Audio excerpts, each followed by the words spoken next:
Olá, meus caros, tudo bem? Aula de número 10 de Introdução Bíblica e hoje nós vamos falar sobre o que fizeram os pais da igreja. Qual era o papel deles naquele momento, não é?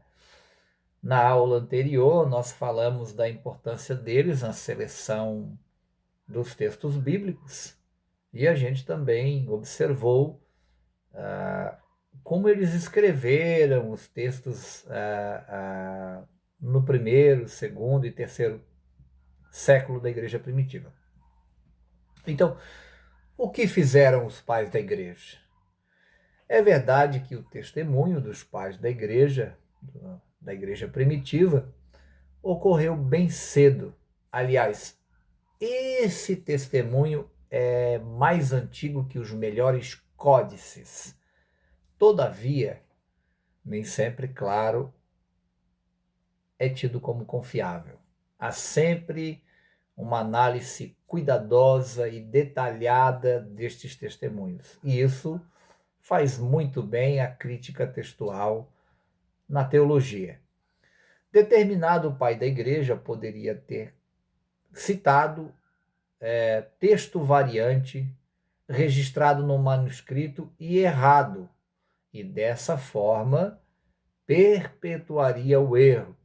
Além disso, o escrito de outro pai da igreja poderia ter sido alterado ou estado sujeito a algum tipo de corrupção no processo de comunicação. Da mesma forma, o texto grego do Novo Testamento corria tal risco. Então, por isso, tem todo um cuidado da crítica textual em fazer esse tipo de análise. Um terceiro fator seria o próprio método de citação feita pelo pai da igreja. Poderia ter sido uma citação ao pé da letra, uma citação livre, parafraseada ou talvez mera alusão. Ainda que a citação fosse exata, ao pé da letra, seria importante discernir se foi feita de memória ou lida o texto escrito. Então, esse trabalho de identificação é importante para ver se não houve aquela velha história do telefone sem fio, lembra? Alguém me falou uma coisa e no caminho eu me esqueci da metade, daí eu falo para alguém ampliando ou diminuindo um pouco. E aí o texto vai chegar lá na frente totalmente alterado. Então, esse processo acontecia para se verificar a veracidade do texto, né? Como ele estava sendo escrito, por quem estava sendo escrito e a forma que ele estava sendo escrito. Ainda que o texto estivesse sendo lido, seria importante que se apurasse outro elemento. Se o leitor era membro de algum grupo herético, se um pai da igreja citasse determinada passagem mais de uma vez, seria necessário comparar os textos mencionados a fim de verificar se eram idênticos ou diferentes. Finalmente, se foi usado um amanuense, talvez esse secretário tivesse tomado notas e procurasse a passagem mais tarde. Era muito comum os escritores, tanto do Antigo como do Novo Testamento, como os pais da igreja, trabalhar com os amanuenses, ou secretários, vamos assim dizer, né? Escrivãos. Então, o cidadão ia falando e o secretário ia escrevendo. Mas às vezes o escritor tomava nota do que falou o pai da igreja e ia escrever dias depois, e de repente perdia a nota e poderia alterar o texto ou escrever só o que lembrou. Então se comparava uma citação aqui, uma citação ali para ver se batia corretamente. Esse é um trabalho muito feito pela teologia, por isso a importância da teologia para a igreja cristã até os dias de hoje.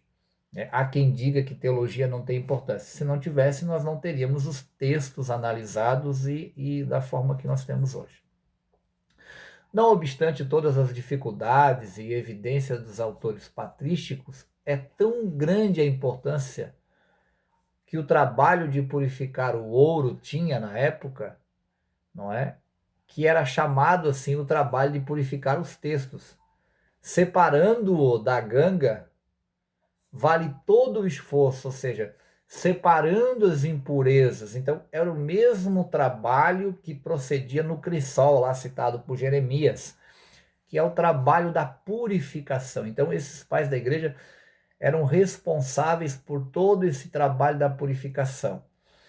A importância desse trabalho pode ser resumida em 4 vantagens obtidas.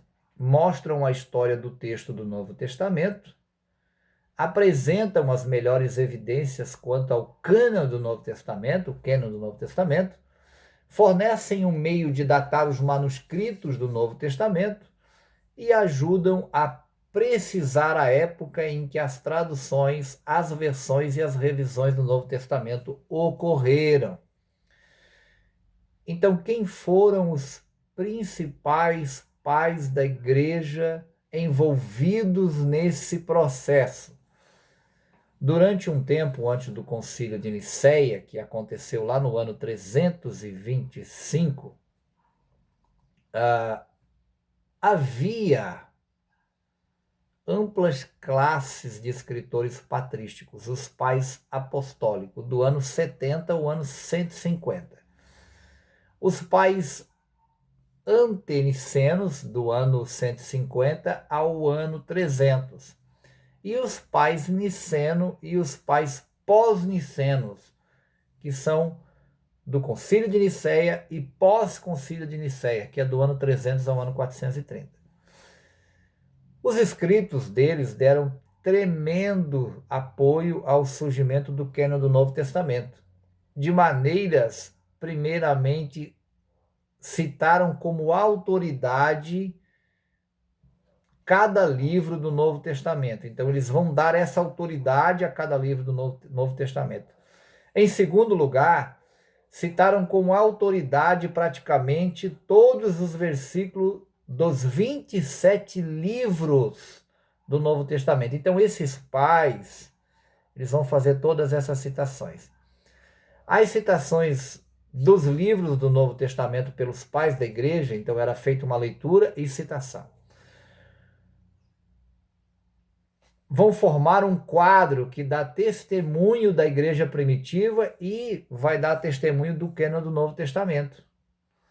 Agora, ao redor do século I, cerca de 14 livros do Novo Testamento haviam sido citados. Por volta de 110, essa citação aqui era feita falada e depois escrita. Havia 19 livros reconhecidos por citações dentro de mais de 40 anos. Cerca de 24 livros do Novo Testamento vão sendo citados e reconhecidos. É feito aquele trabalho de análise, leitura, análise e citação. Antes do término do século II, cerca de 100 anos depois de o Novo Testamento ter sido escrito, 26 livros haviam sido citados, e só a terceira João, talvez por causa do seu tamanho diminuto e de insignificância doutrinária para aquele momento da igreja, ficou sem a corroboração. Todavia, dentro de cerca de uma geração, Orígenes haveria de confirmar a existência de terceira João, como fizeram tanto no cânon muratório quanto na antiga latina, mais ou menos na mesma época. A maior parte dos 27 livros foi reconhecida muitas vezes por vários pais da igreja, por vários pais da igreja. Então, embora nós não citemos nessas aulas todos os pais da igreja,